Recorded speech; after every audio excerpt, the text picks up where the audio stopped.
Welcome to Foodie Mom channel. இன்றைக்கி நம்ம முட்டையும் பாலக்கும் வச்சு கிரேவி எப்படி பண்ணுறதுன்னு பார்க்கலாம்.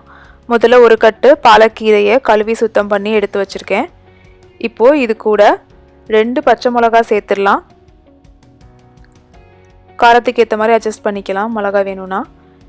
இது கூட கொஞ்சம் உப்பு சேர்த்து இந்த கீரையை பாதி வேகிற அளவுக்கு விட்டு ரெடி பண்ணி வச்சுக்கலாம். முழுசாக வேக வேண்டிய அவசியம் இல்லை. இப்போது மூடி போட்டு வேக விடலாம். ஒரு 3 நிமிஷம் ஆனதுக்கப்புறம் இப்போ இது பாதி வெந்துருச்சு. இதை பேஸ்ட்டாக ரெடி பண்ணி வச்சுக்கலாம். இப்போ ஒரு பேனை ஹீட் பண்ணி அதில் 3 டேபிள் ஸ்பூன் எண்ணெய் சேர்த்துடலாம்.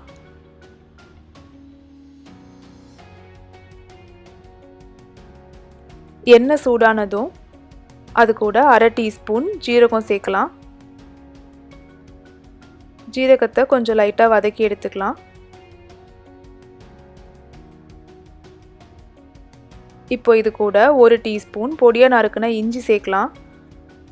தேவைப்பட்டால் இதை பேஸ்ட்டாக கூட மாற்றி யூஸ் பண்ணிக்கலாம். வாயில் கடிப்படாத அளவுக்கு சின்னதாக நறுக்கிக்கிட்டா நல்லாயிருக்கும்.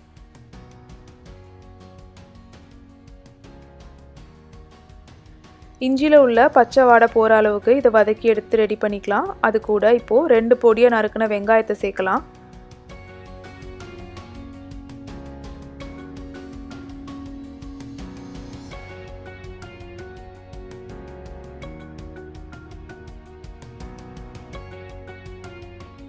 வெங்காயம் வதங்கினதும் அது கூட ஒரு தக்காளி சேர்க்கலாம்.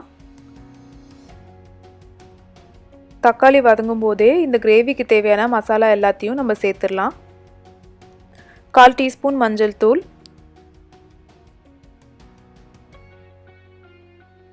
3/4 டீஸ்பூன் மிளகாய் தூள், 3/4 டீஸ்பூன் மல்லித்தூள், 1 டீஸ்பூன் கரம் மசாலா.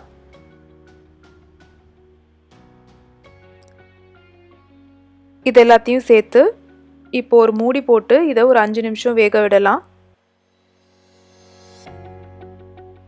5 நிமிஷம் ஆனதும் நம்ம ஏற்கனவே வேக வச்ச பாலக்கை அரைச்சி பேஸ்ட் ரெடி பண்ணியிருந்தோம். அதை இப்போ இது கூட சேர்த்துடலாம்.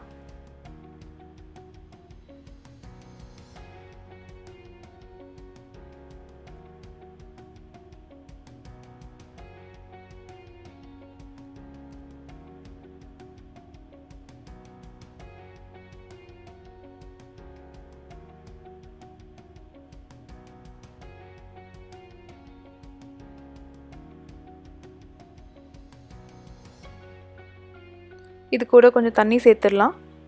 தண்ணி சேர்த்து கொதிக்க விடுவோம். ஒரு கொதி வந்ததுக்கப்புறம் கிரேவி திக்காகிறதுக்காக 1லேருந்து 2 டீஸ்பூன் கோதுமை மாவு அல்லது கார்ன்ஃப்ளவர் சேர்க்கலாம். நான் சேர்க்குறது கோதுமை மாவு. கட்டி வராத அளவுக்கு இதை நல்லா கலக்கி விட்டுடலாம். ஒரு கொதி வந்ததும் இறக்கிடலாம். இப்போது ஒரு பேனை சூடு பண்ணி அதில் முட்டைக்கு தேவையான அளவு எண்ணெயை ஊற்றி அதையும் சூடு பண்ணலாம். இப்போ இது கூட 4 முட்டை சேர்த்துடலாம்.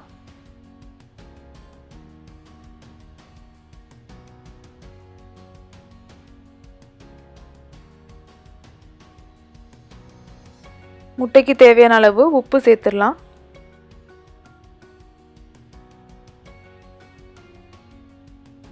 இந்த முட்டையை நல்லா கிண்டி வேக வச்சு எடுத்துக்கலாம்.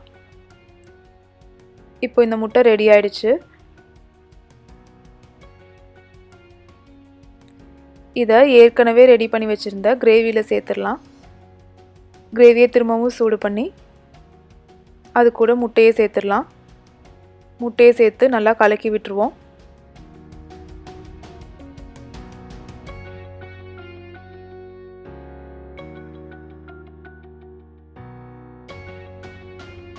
நமக்கு தேவையான கன்சிஸ்டன்சியில் இப்போ கிரேவி ரெடியாக இருக்குது. இது கூட இப்போது 1 டேபிள் ஸ்பூன் பட்டர் சேர்க்கலாம். பட்டர் சேர்த்ததும் மூடி வச்சு ஒரு 5லேருந்து 10 நிமிஷம் வச்சிடலாம். இந்த பட்டர் மெல்ட் ஆகி அதோட ஃப்ளேவர்லாம் நல்லா மர்ஜ் ஆகி நமக்கு கிரேவி ரொம்ப டேஸ்ட்டாக இருக்கும். இதை நீங்களும் வீட்டில் ட்ரை பண்ணி பாருங்கள். உங்கள் கமெண்ட்ஸை ஷேர் பண்ணுங்கள்.